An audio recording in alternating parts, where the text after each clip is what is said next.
Assalamualaikum warahmatullahi wabarakatuh. Perkenalkan, nama saya Febrian Singgi Triarmayuda, NPM 1921020328, kelas Hukum Tata Negara E.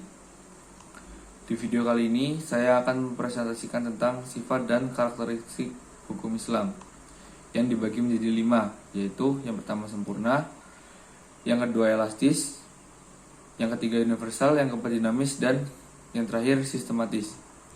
Ya baik, langsung saja. Yang pertama yaitu sempurna. Sempurna artinya utuh, lengkap, segalanya kesempurnaan hukum Islam atau syariat.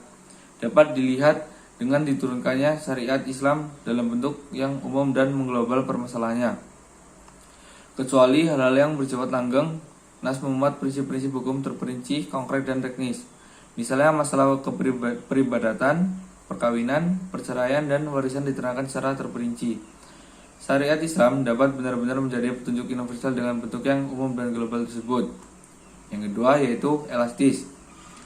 Sifat dan karakteristik hukum Islam yang kedua yakni elastis atau mudah diubah bentuknya dan mudah kembali ke bentuk asal, lentur dan luas. Keelastisannya mencakup di segala bidang kehidupan manusia baik jasmani maupun rohani, baik mengenai hubungan manusia dengan Tuhannya maupun hubungan interaksi sesama manusia.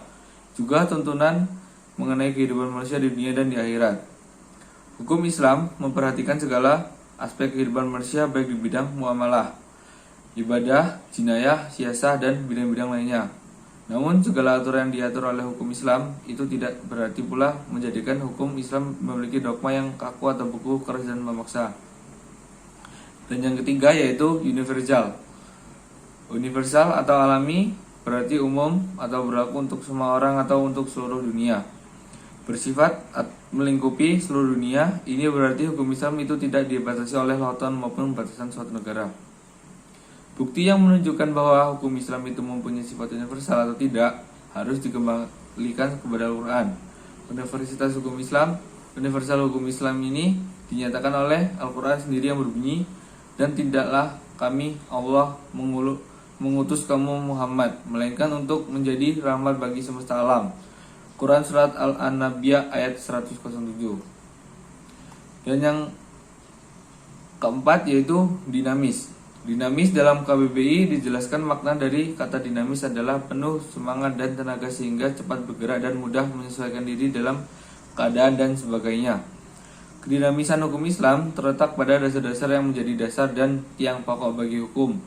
Dasar-dasar dan pokok-pokok itulah yang menjadi sumbu kekuatan, kelemahan, kemudahan, dan kesukaran dalam menetapkan hukum Islam. Sesuai dengan tabiat manusia yang tidak menyukai beban yang membatasi kemerdekaannya, sehingga manusia memperhatikan beban hukum Islam dengan sangat hati-hati. Dan yang terakhir yaitu sistematis. Syariat Islam bersifat sistematis, artinya ia mencerminkan sejumlah doktrinnya, pertalian dan berhubungan di antara suatu dengan lainnya secara logis. Beberapa lembaganya saling berhubungan satu dengan lainnya. Perintah sholat di dalam Al-Quran selalu diiringi dengan perintah menunaikan zakat. Perintah untuk makan dan minum diiringi dengan kalimat tetapi jangan berlebihan.